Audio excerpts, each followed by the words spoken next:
how do we choose music for our congregation? And I think that we need to start with figuring out what our church's song is. Yeah. Like in general. And so the way that we do that is we listen to our congregation. And when we get to a song where the roof just comes off, you know, I mean, it's just like, no matter what, we used to call them cheater songs. Like back in the day, like the first cheater song of all time, I think was Shout to the Lord. Okay. Because like, no matter what, if it was the worst worship day of all time, and Shout to the Lord, it's like we could pull out Shout to the Lord and the crowd would go nuts. For me, it was How Great Is Our God. Okay, How Great Is Our God. To that bridge, Name Above All Name, everyone's singing it. No matter what. No matter what. Yeah. No matter what. And so the question is, why? Yep. What is going on in that song through your congregation that causes them every single time to rise to a new level of connection with Jesus?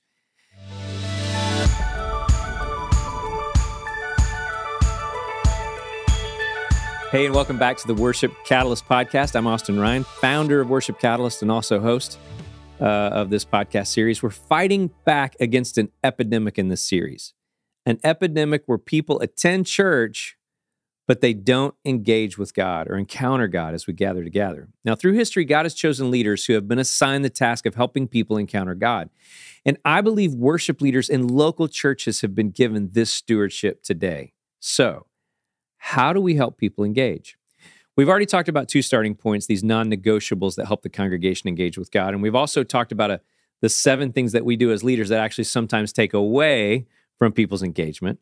So in this episode, we're discussing song selection and what we sing matters and can help them connect with God. So here we go. Corey Coogan, our guest here. How's it going? Good, man. Good to have you back. So I wanted to kind of ask just you like a personal question about song selection. Okay. Okay. All right, here we go. Do you like worship songs? That's a tough question. Like if you're by yourself, it's like, I don't have to listen to anything or I can listen to something. Yeah. Are worship songs your go-to? Usually no, not in the conventional sense. I think I like a lot of worship music. Sinner. Yeah, I'm sorry. Probably not what's top 10 on the CCLR charts is not something I'd probably listen to. Christian radio is not something I typically enjoy just because the songs are repetitive and, you know, they're just kind of, you know, not what I would normally listen to. But worship songs I do listen to a lot, but I'm always looking for something that's new. Something a little different. Something that says something a little different, something stylistically that's interesting, that's not just like everybody else, you know. So if it's not worship music, what kind of music are you listening to? I've been really into listening to some 80s music, Bryan Adams, some old rock and roll stuff. I've gotten really into this band called the Teskey Brothers, which is like a alt country kind of folk band. Okay. Ray LaMontagne, kind of that similar style. Yeah. So I listen to a lot of music like that when I'm just vibing out and not trying to put much thought into the music, like what the lyrics are saying.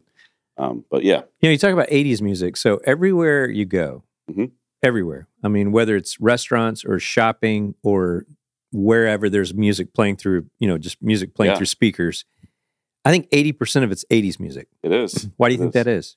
I think it has to do with the rhythms and the drums and the kind of like the steadiness that a lot of that 80s music had. Like you have a lot of the same rhythms, but you also have really fun, like hooky, catching like rhythms and melodic lines that are just really fun.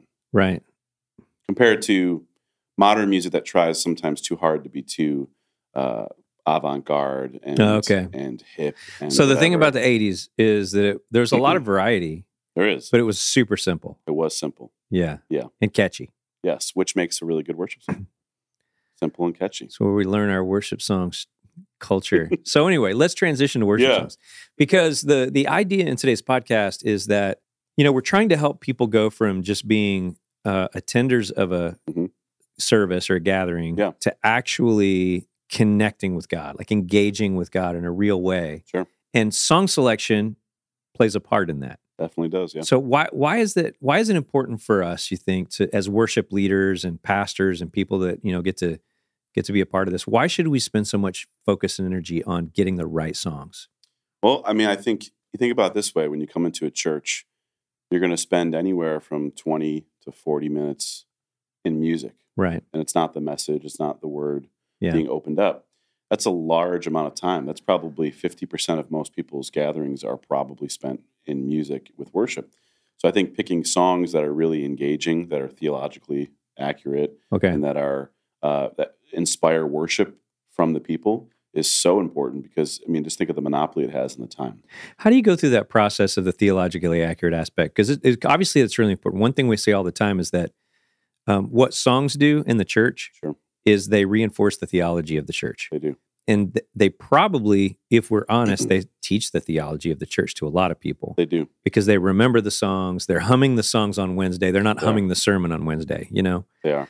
And so how do you go through the process of determining, because there's tons of controversy. There is. On some of these songs or every song, bands or churches, you know? Yeah. How do you go through the process of saying, okay, this song's okay, this song's not? So for me, myself, I work hand in hand with my lead pastor. Obviously, he's kind of the vision bearer of the church. He's the one that's really in charge of the direction of the church and the protector of maybe the theological statement of the church.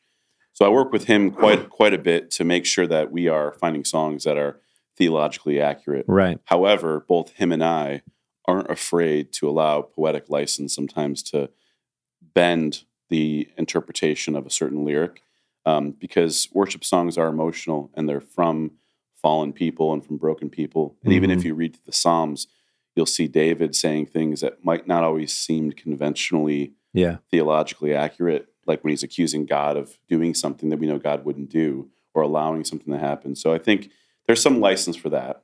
Then again, there's also the opposite side where we want songs that are tried and true, that are easily understood by anybody. So if you have a first-time person coming in who's a non-believer or a believer who's been, saved their entire lives, that those songs are going to connect with both of them. So him and I will break down the songs. We'll look at them. We'll Google the controversies. The first one that him and I ever talked about was "What a Beautiful Name." The second verse. He didn't want heaven without us. Yeah. And then when "Reckless Love" came out, that was like, everybody was all over that. Like, one of my favorite things to do in a group of pastors during the Reckless Love season is to, if they're sitting at a table or something over a lunch, I would just go, "Hey, Reckless Love."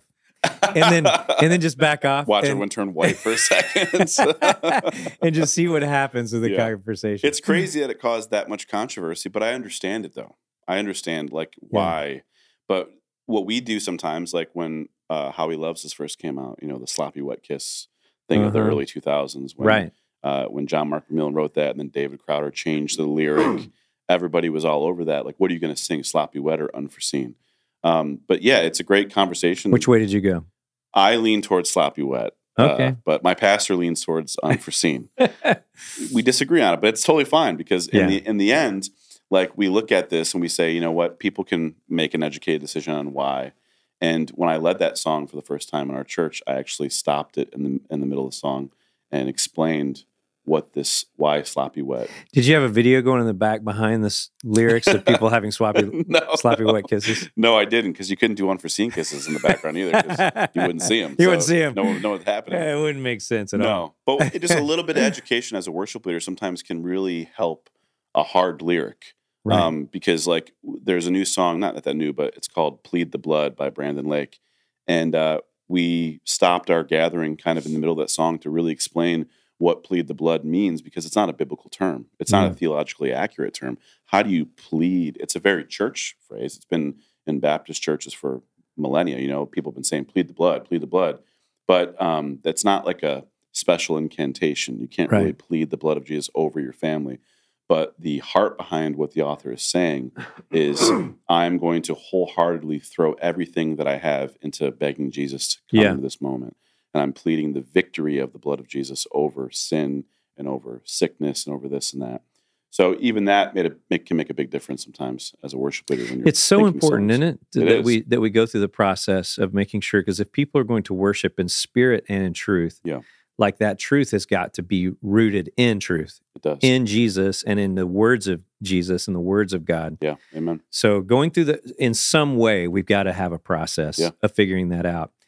I want to get a little bit more detailed. So, boy, if you look at songs from the 1700s, and then you move all the way through until the latest, greatest, whatever it is today. there's a lot of different approaches to songwriting.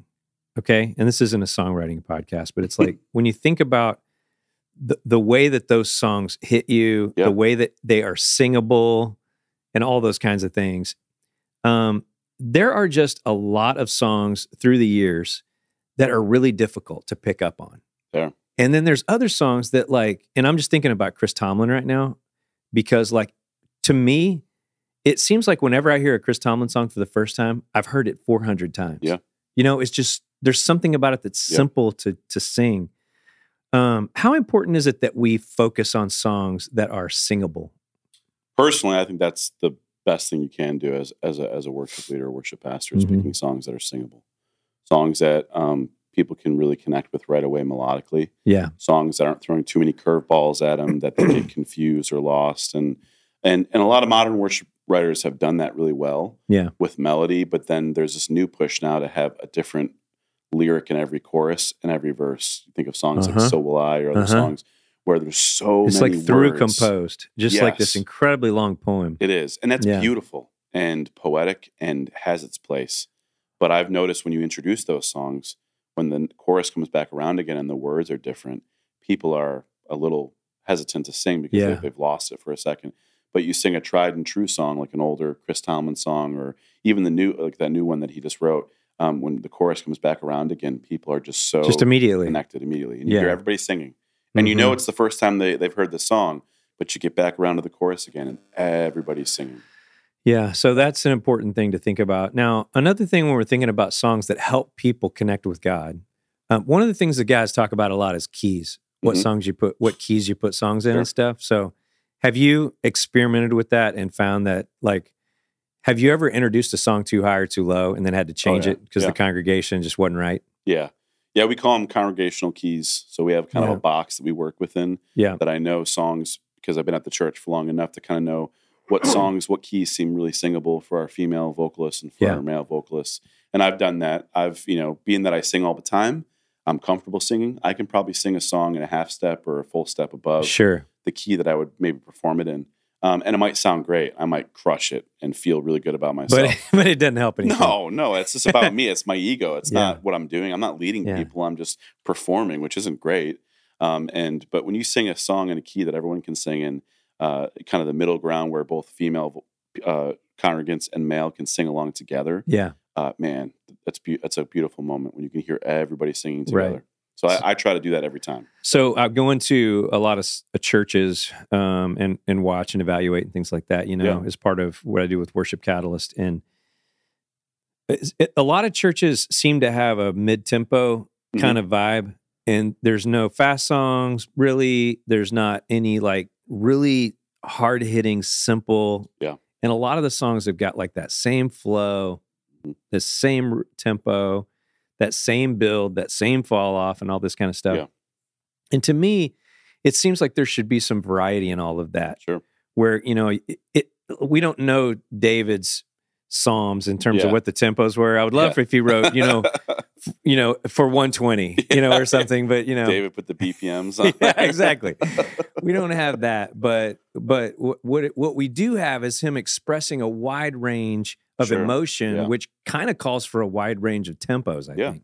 So that's one of the areas I think when we're putting together a list of songs that we need to make sure, like the one I've got, like super simple, but I've got this deal. And one of the columns of all the songs is fast, medium, slow. Yeah. Just so that I've got a pretty decent balance of all of those. Yeah. Yeah, and I do that in CCLI, which is great. If you're a worship leader or a worship pastor and you have access to be able to pay for CCLI, in my planning center, I can actually arrange the songs via tempo. So when I want to filter things out and I want to look for up-tempo songs, everything above 120 or 140 or whatever the case may be, I can grab songs that are those tempos. And it is a smart thing to do, because I think having variety is important. And we try not to fall into the rhythm of always doing all of our fast songs up front. Fast, medium, slow. Exactly. Yeah. Which makes sense, right? It does. Well, enter his gates with thanksgiving and enter his courts with praise. Yeah. And so there is kind of the sense of, celebration. There is, as you enter into the presence of God. There is. And there are times too when I know what the message is going to be about, where we might flip the script and we do a slow song, and then that slow song will then gradually fade into the kick drum that's kind of coming in. Right. And we start building up, and then this kind of, chant starts, and then we build into this really big praiseful song, because I know the pastor's coming up with a ton of energy and maybe a prop or something like that that's going to be a little bit different. But I think knowing your tempos and picking a variety is important, because it is so easy as a human to want to fall into mid-tempo songs. Why? They're easier to play. Yeah. Because slow songs can be difficult. About 80% of the songs written are mid-tempo. They are. Yeah. And they're singable. You're not killing yourself to get the lyrics out. They're popular. Yeah, they're popular. Yeah. And if you have a medium to lower level of musicianship, they're easier to play. You know, the drummer only has to play kick, snare. He doesn't have to think about what he's playing fast. And sometimes slow songs are hard for drummers to play too, because they want to speed them up to feel more comfortable. That's for sure. Especially 6/8 songs. Sometimes you can get into a 6/8 song, and by the end, the song is twice as fast as it was when you first started. So every time you get to a bridge, it gets faster and faster. Cue the podcast on Click Tracks. Exactly, which are great. So, so tempo is important. Theme is important. Yeah. Okay. And so a wide variety of theme is really important. Yeah. So like, maybe you could throw in a few of these, but we've got to figure out what that is for our congregation. I was teaching a seminary class in West Africa a few months ago, and I just said, all right, what themes should be in our songs? And it was pretty quiet for a minute. And then I was like, okay, let me give you an example. Sure. Should some of the songs talk about God's love?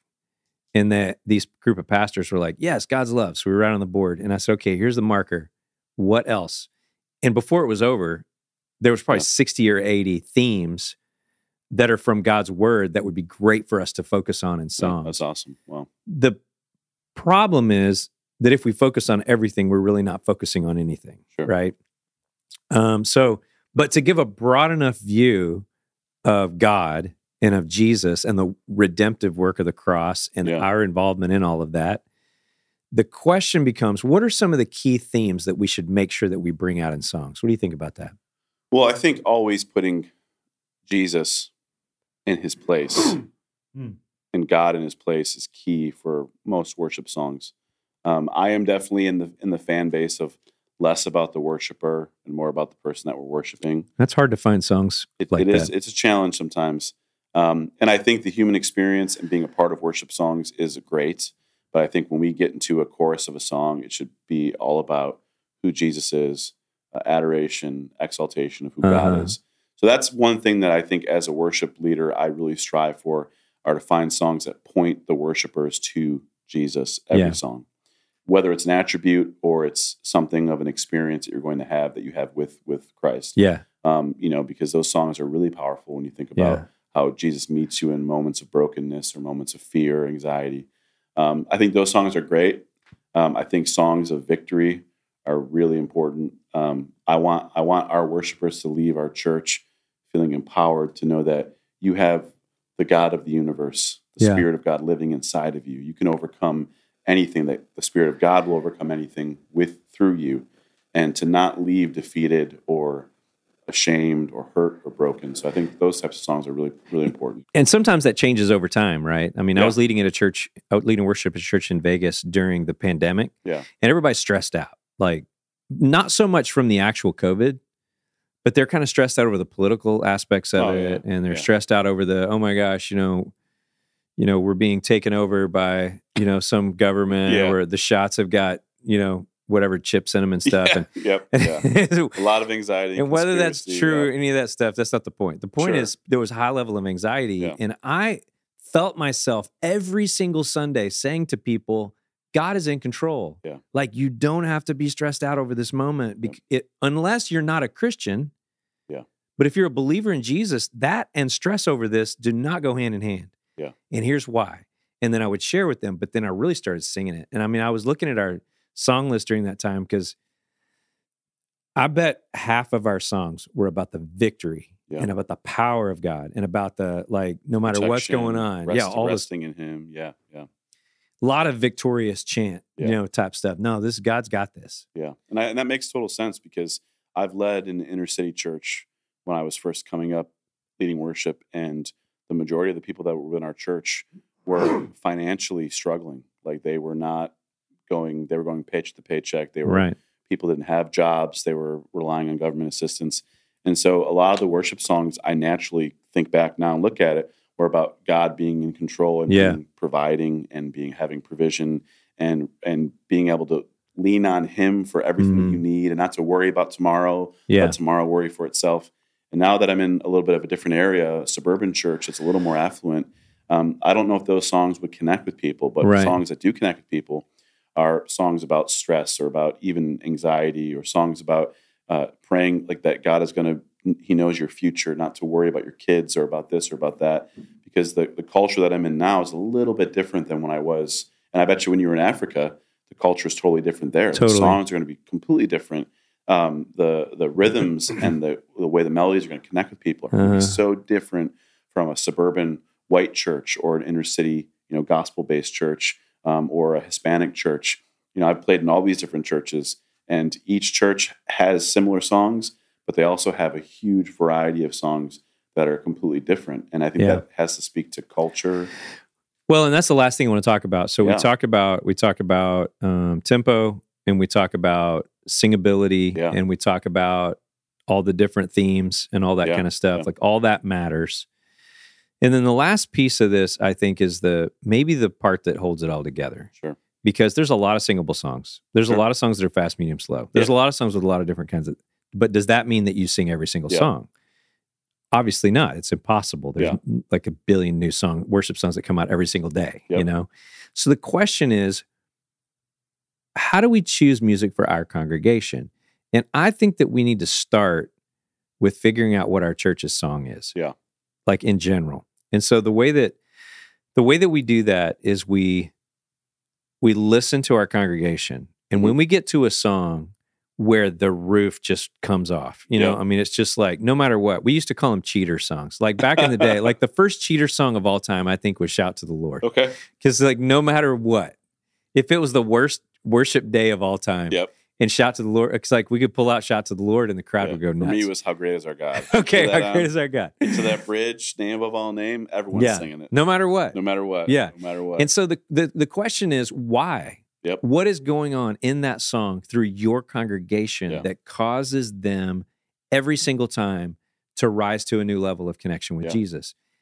And if we can figure out the answer to that question, then I think that we can create a database of songs that help our congregation connect with God the most. And so the easy process for that is to, whatever that song is, find other songs that say something similar. Mm-hmm. So an example, one of the times that I realized this for the first time, there was a song about, I don't remember which song it was, but it was about the grace, something about the grace of God. Yep. And I noticed that no matter what we did, no matter what was going on, the congregation, boom, it just, and I was like, wow, what is going on here? Yeah. So then I was like, I'm going to sing another song about grace next week. And I did. You know what? Same thing. Yeah. And then I was like, I'm going to introduce 3 new songs about grace. And all of them started to hit. And so I'm going, wait a minute, I know what's going on here. And I started looking around.